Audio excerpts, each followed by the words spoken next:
Chapter 19. Thomas Robinson reached around, ran his fingers under his left arm and lifted it. He guided his arm to the Bible and his rubber-like left hand sought contact with the black binding.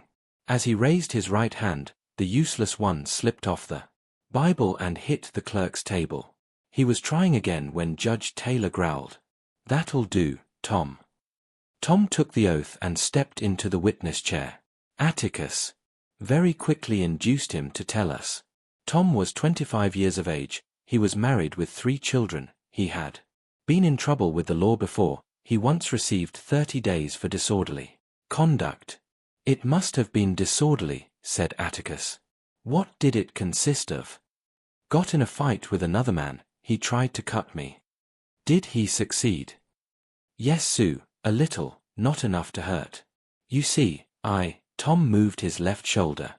"Yes," said Atticus. "You were both convicted." "Yes, Sue, I had to serve 'cause I couldn't pay the fine. Other fellow paid his N." Dill leaned across me and asked Jem what Atticus was doing. Jem said Atticus was showing the jury that Tom had nothing to hide. "Were you acquainted with Mayella Violet Ewell?" asked Atticus. "Yes, Sue, I had to pass her place going to and from the field every day." "Whose field?" "I picks for Mr. Link D's." "Were you picking cotton in November?" "No, Sue, I works in his yard fall and winter time. I works pretty steady for him all year round, he's got a lot of pecan trees and things." "You say you had to pass the Ewell place to get to and from work. Is there any other way to go?" "No, Sue, none's I know of." "Tom, did she ever speak to you?" "Why, yes, Sue, I'd tip em hat when I'd go by, and one day she asked me to come inside the fence and bust up a chifferobe for her." "When did she ask you to chop up the chifferobe?" "Mr. Finch, it was way last spring. I remember it because it was chop pin time, and I had my hoe with me. I said I didn't have nothing but this hoe, but she said she had a hatchet. She give me the hatchet and I broke up the chifferobe. She said, 'I reckon I'll have to give you a nickel, won't I?' And I said, 'No'm, there ain't no charge.' Then I went home. Mr. Finch, that was way last spring, way over a year ago." "Did you ever go on the place again?" "Yes, Sue." "When?" "Well, I went lots of times." Judge Taylor instinctively reached for his gavel, but let his hand fall. The murmur below us died without his help. "Under what circumstances?" "Please, Sue." "Why did you go inside the fence lots of times?" Tom Robinson's forehead relaxed. "She'd call me in, Sue. Seemed like every time I passed by yonder she'd have some little something for me to do. Chop pin, kindlin, toting water for her. She watered them red flowers every day." "Were you paid for your services?" "No, Sue, not after she offered me a nickel the first time. I was glad to do it, Mr. Ewell didn't seem to help her none, and neither did the chaloon, and I knowed she didn't have no nickels to spare." "Where were the other children?" "They was always around, all over the place. They'd watch me work, some of em set in the window." "Would Miss Mayella talk to you?" "Yes, sir, she talked to me." As Tom Robinson gave his testimony, it came to me that Mayella Ewell must have been the loneliest person in the world. She was even lonelier than Boo Radley, who had not been out of the house in 25 years. When Atticus asked had she any friends, she seemed not to know what he meant, then she thought he was making fun of her. She was as sad, I thought, as what Jem called a mixed child. White people wouldn't have anything to do with her because she lived among pigs. Negroes wouldn't have anything to do with her because she was white. She couldn't live like Mr. Dolphus Raymond, who preferred the company of Negroes, because she didn't own a riverbank and she wasn't from a fine old family. Nobody said, "That's just their way," about the Ewells. May Combe gave them Christmas baskets, welfare money, and the back of its hand. Tom Robinson was probably the only person who was ever decent to her. But she said he took advantage of her, and when she stood up she looked at him as if he were Dirt beneath her feet. Did you ever, Atticus interrupted my meditations, at any time, go on the Ewell property? Did you ever set foot on the Ewell property without an express invitation from one of them? No, Sue, Mr. Finch, I never did. I wouldn't do that, Sue. Atticus sometimes said that one way to tell whether a witness was lying or telling the truth was to listen rather than watch. I applied his test. Tom denied it 3 times in one breath, but quietly, with no hint of whining in his voice, and I found myself believing him in spite of his protesting too much. He seemed to be a respectable Negro, and a respectable Negro would never go up into somebody's yard of his own volition. Tom, what happened to you on the evening of November 21st of last year? Below us, the spectators drew a collective breath and leaned forward. Behind us, the Negroes did the same. Tom was a black velvet Negro, not shiny, but soft black velvet. The whites of his eyes shone in his face, and when he spoke we saw flashes of his teeth. If he had been whole, he would have been a fine specimen of a man. Mr. Finch, he said, I was going home as usual that evening, and when I passed the Ewell place, Miss Mayella were on the porch, like she said she were. It seemed real quiet like, and I didn't quite know why. I was studyin' why, just passin' by, when she says for me to come there and help her a minute. Well, I went inside the fence and looked around for some kindlin' to work on, but I didn't see none, and she says, "Nor, I got something for you to do in the house. Old doors off its hinges and falls coming on pretty fast." I said, "You got a screwdriver, Miss Mayella?" She said she had. Well, I went up the steps and she motioned me to come inside, and I went in the front room and looked at the door.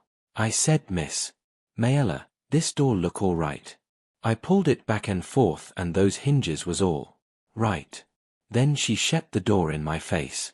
Mr. Finch, I was wondering why it was so quiet like, and it come to me that there weren't a chili on the place, not a one of 'em, and I said, "Miss Mayella, where the chaloon?" Tom's black velvet skin had begun to shine, and he ran his hand over his face. "I say, where the chaloon," he continued, "and she says," she was laughing, sort of. "She says they all gone to town to get ice creams. She says, took me a slap year to save sebem nickels, but I done it. They all gone to town." Tom's discomfort was not from the humidity. "What did you say then, Tom?" asked Atticus. I said something like, "Why, Miss Mayella, that's right smart o' you to treat 'em." And she said, "You think so?" I don't think she understood what I was thinking. I meant it was smart of her to save like that, and nice of her to treat 'em. "I understand you, Tom. Go on," said Atticus. "Well, I said I best be goin'. I couldn't do nothing for her, and she says, oh yes I could, and I ask her what, and she says to just step on that chair yonder and get that box down from on top of the chifforobe." "Not the same chifforobe you busted up?" asked Atticus. The witness smiled. "Nor, Sue, another one. Most as tall as the room. So I done what she told me, and I was just reachin' when the next thing I knows she'd grabbed me round the legs, grabbed me round legs, Mr. Finch. She scared me so bad I hopped down and turned the chair over. That was the only thing, only furniture, disturbed in that room, Mr. Finch, when I left it. I swear for God." "What happened after you turned the chair over?" Tom Robinson had come to a dead stop. He glanced at Atticus, then at the jury, then at Mr. Underwood sitting across the room. "Tom, you're sworn to tell the whole truth. Will you tell it?" Tom ran his hand nervously over his mouth. "What happened after that?" "Answer the question," said Judge Taylor. 1/3 of his cigar had vanished. "Mr. Finch, I got down off of that chair and turned around and she sorta jumped on me." "Jumped on you? Violently?" "No, Sue, she hugged me.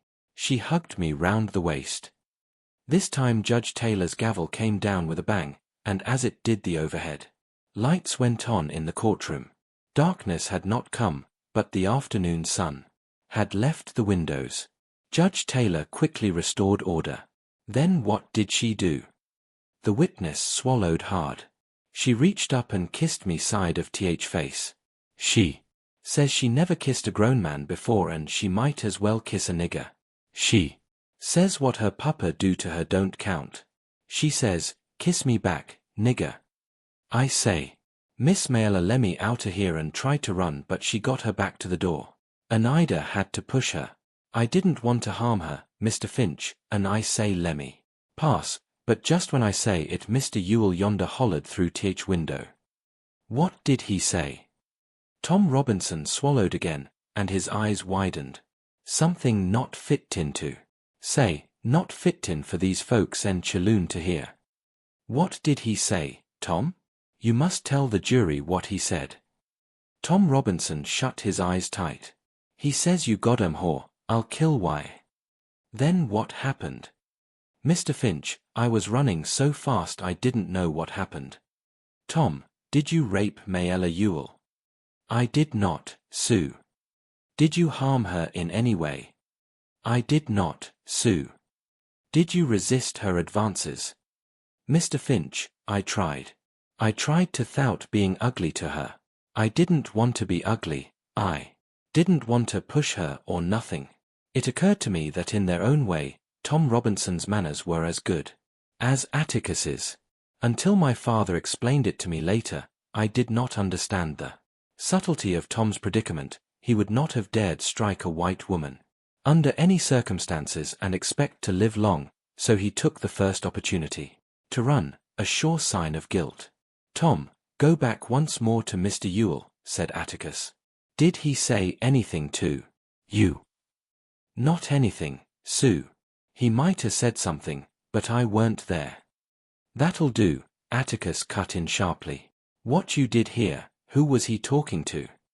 Mr. Finch, he were talking and looking at Miss Mayella. Then you ran. I sure did, Sue. Why did you run? I was scared, Sue. Why were you scared? Mr. Finch, if you was a nigger like me, you'd be scared, too. Atticus sat down. Mr. Gilmer was making his way to the witness stand, but before he got there Mr. Link Dees rose from the audience and announced, I just want the whole lot of you to know one thing right now. That boy's worked for me 8 years and I ain't had a speck o' trouble out of him. Not a speck. Shut your mouth, sir. Judge Taylor was wide awake and roaring. He was also pink in the face. His speech was miraculously unimpaired by his cigar. Link Dees, he yelled, if you have anything you want to say you can say it under oath. And at the proper time, but until then you get out of this room, you hear me? Get out of this room, sir, you hear me? I'll be damned if I'll listen to this case again. Judge Taylor looked daggers at Atticus, as if daring him to speak, but Atticus had ducked his head and was laughing into his lap. I remembered something he had said about Judge Taylor's ex cathedra remarks sometimes exceeding his duty, but that few lawyers ever did anything about them. I looked at Jem, but Jem shook his head. It ain't like one of the jurymen got up and started talking, he said. I think it'd be different then. Mr. Link was just disturbing the peace or something. Judge Taylor told the reporter to expunge anything he happened to have written down after Mr. Finch. If you were a nigger like me you'd be scared too, and told the jury to disregard the interruption. He looked suspiciously down the middle aisle and waited, I suppose, for Mr. Link Dees to effect total departure. Then he said, go ahead, Mr. Gilmer. You were given 30 days once for disorderly conduct, Robinson, asked Mr. Gilmer. Yes, Sue. What'd the nigger look like when you got through with him? He beat me, Mr. Gilmer. Yes, but you were convicted, weren't you? Atticus raised his head. It was a misdemeanor and it's in the record, Judge. I thought he sounded tired. Witness'll answer, though, said Judge Taylor, just as wearily. Yes, Sue, I got 30 days. I knew that Mr. Gilmer would sincerely tell the jury that anyone who was convicted of disorderly conduct could easily have had it in his heart to take advantage of Mayella Ewell, That was the only reason he cared. Reasons like that helped. Robinson, you're pretty good at busting up chiffon-robes and kindling with one hand, aren't you? Yes, Sue, I reckon so. Strong enough to choke the breath out of a woman and sling her to the floor. I never done that, Sue. But you are strong enough to. I reckon so, Sue. Had your eye on her a long time, hadn't you, boy? No, Sue, I never looked at her. Then you were mighty polite to do all that chopping and hauling for her, weren't you, boy? I was just trying to help her out, Sue. That was mighty generous of you. You had chores at home after your regular work, didn't you? Yes, Sue. Why didn't you do them instead of Miss Ewell's? I done 'em both, Sue. You must have been pretty busy. Why? Why what, Sue? Why were you so anxious to do that woman's chores? Tom Robinson hesitated, searching for an answer. Looked like she didn't have nobody to help her, like I says. With Mr. Ewell and 7 children on the place, boy. Well, I says it looked like they never help her none. You did all this chopping and work from sheer goodness, boy. Tried to help her, I says. Mr. Gilmer smiled grimly at the jury. You're a mighty good fellow, it seems. Did all this for not 1 penny. Yes, Sue. I felt right sorry for her, she seemed to try more'n the rest of 'em. You felt sorry for her, you felt sorry for he. Mr. Gilmer seemed ready to rise to the ceiling. The witness realized his mistake and shifted uncomfortably in the chair. But the damage was done. Below us, nobody liked Tom Robinson's answer. Mr. Gilmer paused a long time to let it sink in. Now you went by the house as usual, last November 21st, he said, and she asked you to come in and bust up a chiffon-robe. No, Sue. Do you deny that you went by the house? No, Sue, she said she had something for me to do inside the house. She says she asked you to bust up a chiffon-robe, is that right? No, Sue, it ain't. Then you say she's lying, boy. Atticus was on his feet, but Tom Robinson didn't need him. I don't say she's lying, Mr. Gilmer, I say she's mistaken in her mind. To the next 10 questions, as Mr. Gilmer reviewed Maella's version of events, the witness's steady answer was that she was mistaken in her mind. Didn't Mr. Ewell run you off the place, boy? No, Sue, I don't think he did. Don't think, what do you mean? I mean I didn't stay long enough for him to run me off. You're very candid about this, why did you run so fast? I says I was scared, Sue. If you had a clear conscience, why were you scared? Like I says before, it weren't safe for any nigger to be in a fix like that. But you weren't in a fix, you testified that you were resisting Miss Ewell. Were you so scared that she'd hurt you, you ran, a big buck like you? No, Sue, I's scared I'd be in court, just like I am now. Scared of arrest, scared you'd have to face up to what you did. No, Sue, scared I'd have to face up to what I didn't do. Are you being impudent to me, boy? No, Sue, I didn't go to be. This was as much as I heard of Mr. Gilmer's cross-examination, because Jem made me take Dill out. For some reason Dill had started crying and couldn't stop. Quietly at first, then his sobs were heard by several people in the balcony. Jem said if I didn't go with him he'd make me, and Reverend Sykes said I'd better go. So I went. Dill had seemed to be all right that day, nothing wrong with him, but I guessed he hadn't fully recovered from running away. Ain't you feeling good? I asked, when we reached the bottom of the stairs. Dill tried to pull himself together as we ran down the south steps.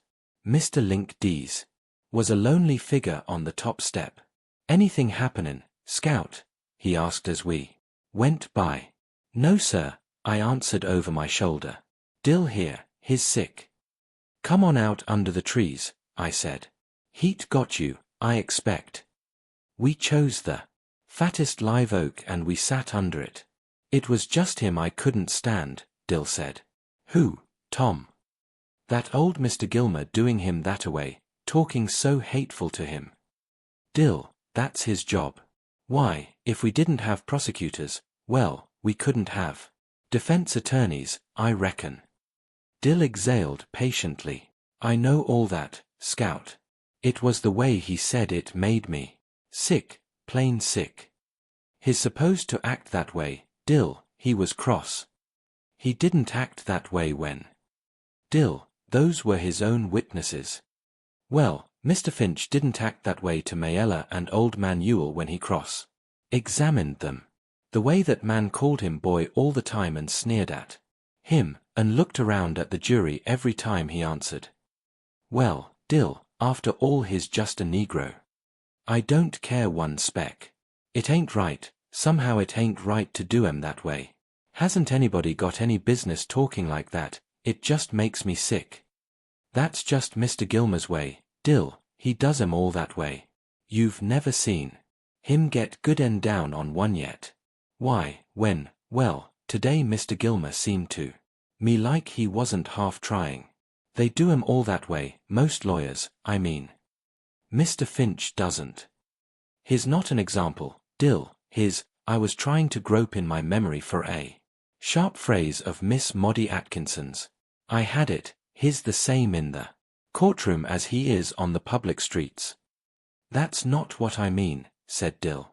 I know what you mean, boy, said a voice behind us. We thought it came from the tree trunk, but it belonged to Mr. Dolphus Raymond. He peered around the trunk at us. You aren't thin-hided, it just makes you sick, doesn't it?